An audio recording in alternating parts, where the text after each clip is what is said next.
Alright, here we are. The final Harry Potter film. A 10-year journey come to an end, or in the case of these reviews, 8 weeks. It's been fun to go back and re-watch these films, figure out which ones are the best, and where and why they fall short. Thanks for watching, and I hope you've enjoyed them. So, let's take a look at the finale of the fantasy phenomenon of our generation, Harry Potter and the Deathly Hallows Part 2. Let's get this out of the way right off the top. Yes, Voldemort could easily have been defeated if someone just shot him. At the point of the final battle when all of his Horcruxes have been destroyed, someone could have just taken him out with a sniper. So many have brought this up and made fun of it, but it's really only a small plot hole. And as much fun as it would be to see Harry toying a gun, it's not in keeping with the feel of the series. The build-up for this movie was massive. The final installment of a film series over 10 years in the making. It would have drawn a huge audience even if it didn't advertise itself as the end of an era, which it kind of was. With this movie, it was the last we thought we'd see of Harry Potter. For a lot of us, we'd grown up with the next Harry Potter book or movie only a year or two away. Now there wouldn't be one. And of course, it forced a lot of fans to look back on all that's happened over the course of the series. How the characters have grown up with them, the subject matter matured at the same pace. So naturally, people were emotional after this movie. But was nostalgia and pure fandom all that made the critical hit as well as commercial success it was? Objectively, is it not only good but one of the best in the series? Continuing where we last left off, Harry, Ron, and Hermione take their Horcrux hunt to Gringotts Bank, where they find one relatively quickly before making their way back to Hogwarts, where Harry believes the next one to be. When they arrive, it's not long before Harry's found out, and after the Order infiltrates, deposes Snape and takes back the school, everyone prepares to defend Hogwarts from the oncoming army of Voldemort. While they do this, Harry must finish his quest and ultimately kill Voldemort himself. This movie was praised left and right when it first came out, and while some of that is warranted, there are more than a few problems. Apart from its opening half hour, this film is entirely focused on the battle and sequence of events at Hogwarts to serve as the extended climax of the book. Because of that, the Gringotts sequence does feel more than a little out of place. Though it would have made an already too long film even longer, a part of me thinks it should have been a part of the previous movie. It certainly would have made for a better ending. But in this movie, the Gringotts breaking feels a lot like the Jabba the Hutt sequence that takes up the first quarter of Return of the Jedi, in that it's needed only so the later stuff can happen.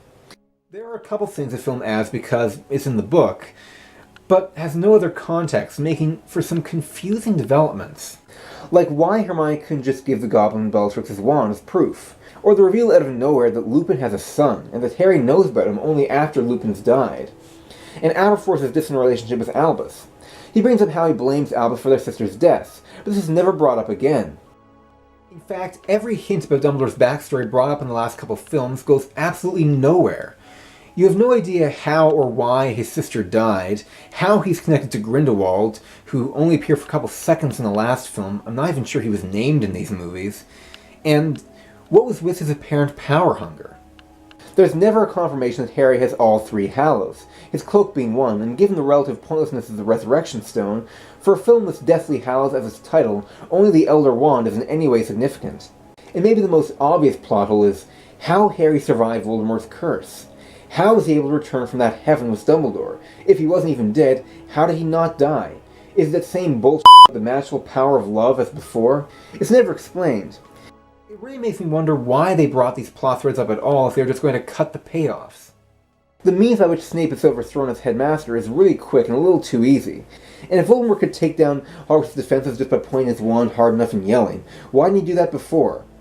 As I've noticed in a couple of recent movies, David Yates loves unnecessary slow-mo scenes, and there are a couple of awful ones here.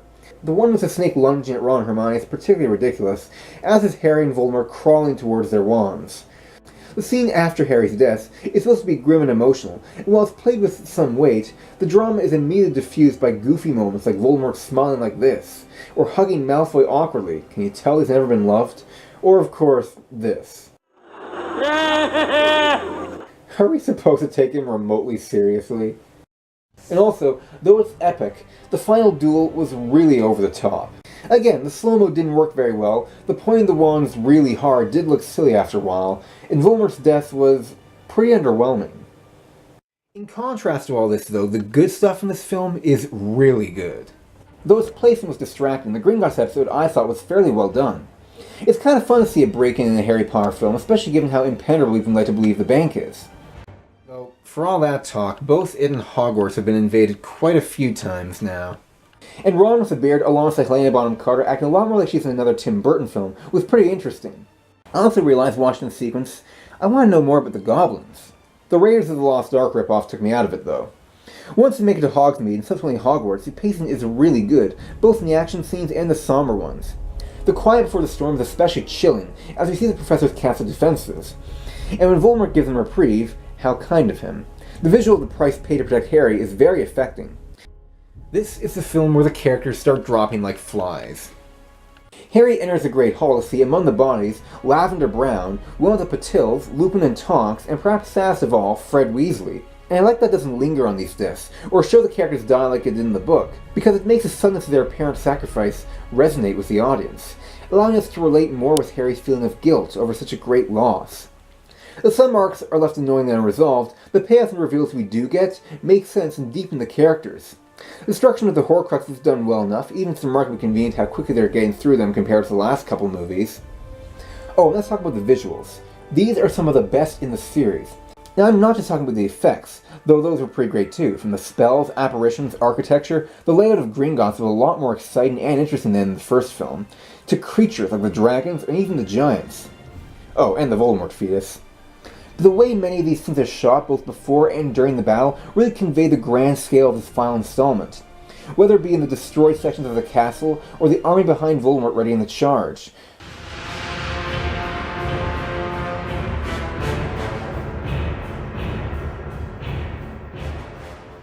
It actually does feel like they're going for a Battle of Pelennor Fields from Return of the King quality of epic, and though it's nowhere near that well done, you have to appreciate the effort that's going into almost every scene, every confrontation. Those confrontations wouldn't have nearly the impact if not for the characters involved. Daniel Radcliffe really sells the guilt of putting everyone through such pain to finish Voldemort, whose speech to him remarking on this, you can tell really strikes a nerve. The way Harry deals with the revelations in Snape's memory is great too. He's finding out both that all along Snape really wasn't that bad a guy, and more importantly, that his sacrifice is needed to kill Voldemort. There's a lot of pain and confusion in Radcliffe's face, but also acceptance.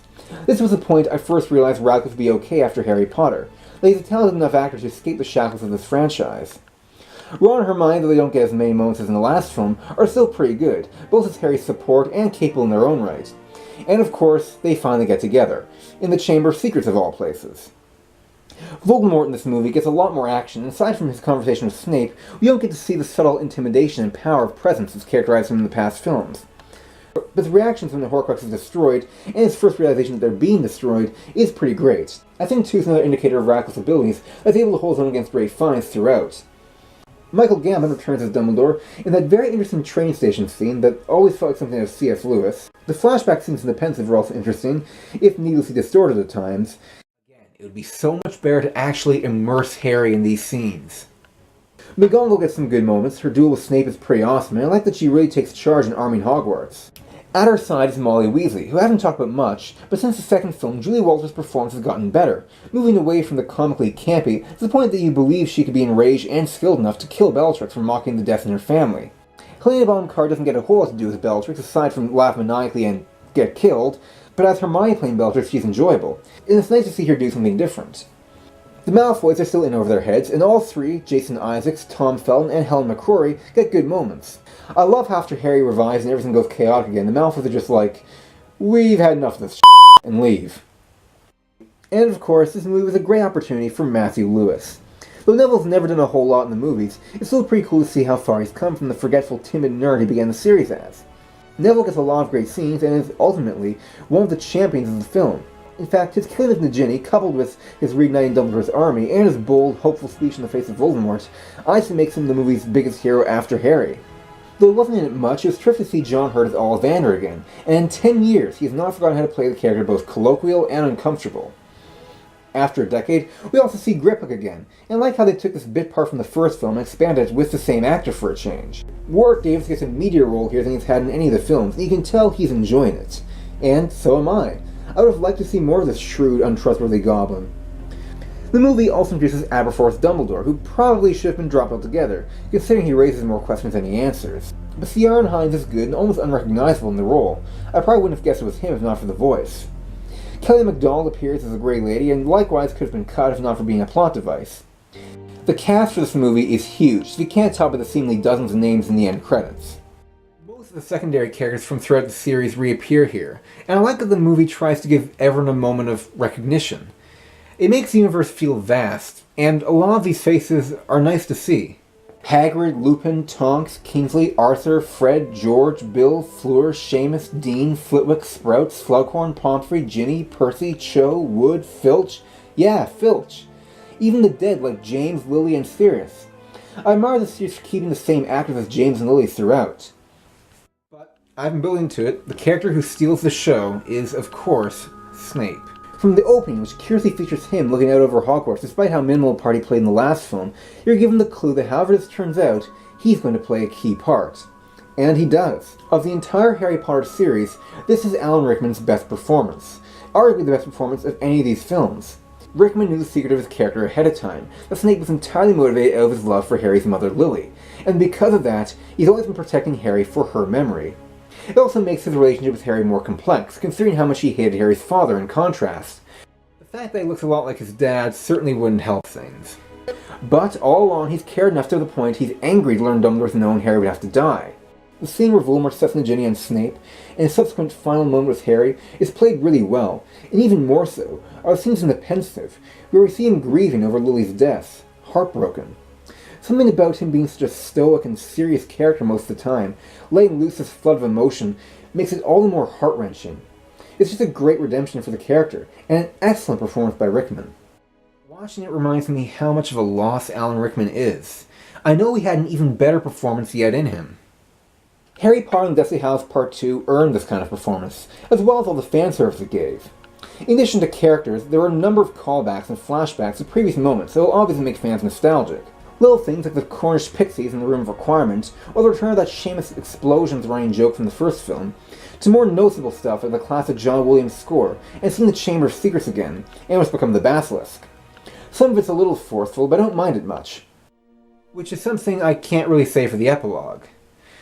Yeah, this might be another controversial opinion, but I kinda think the epilogue could have been left out. I didn't care for it that much, even in the book, and it's pure manipulation. The train station, the kids getting ready to go to Hogwarts for the first time, the first movie's whimsical music, you can't deny it's just trying to manipulate your feelings. And the methods they use to make the actors look older really don't work. I don't buy for a minute they're in their late 30s. It's a lot of fluff and just affirmation that everyone lives happily ever after. But I gotta admit, the child in me who loves Harry Potter likes this scene. If you are or were a fan, it does take you back to the pure magic of that first film, which I still say hasn't quite been recaptured in the same way since. The music reminds you how enchanting it was, not only when you first saw the movie, but when you first read the books. And even objectively, though I can fault it, it's not unearned. It may not be the best way to go out, but after everything this series has done over its 10-year run, Harry Potter deserves to end on a cheesy, manipulative, but still bittersweet note. More specifically, Deathly Hallows Part 2 was enough of an enjoyable, satisfying spectacle of a finale to warrant it. You know, that's what this whole series has been. A spectacle. It's had plenty of moments, both good and bad, but for the most part, it's been great to revisit and relive. There have been decent movies, to not very good ones, to quite good films, to great. The series has been characterized by a lot of creative storytelling, an ever-revolving cast of extremely talented veteran actors, young talent coming to their own, and all-around beautiful production values. Sure, they're not as good as the books, but they're very interesting in their own right, and undeniably one of the most ambitious undertakings in the history of cinema. We loved them as kids, and now Fantastic Beasts and Where to Find Them is set to return us to that world as adults, and hopefully explore its breadth and mythology more. But even if this film opens up the universe for further expansion, we're not going to forget that simple yet fascinating story about a boy wizard that started it. And the movie series that, though flawed, brought that story to life. So, that was fun. What series of fantasy movies should I review next?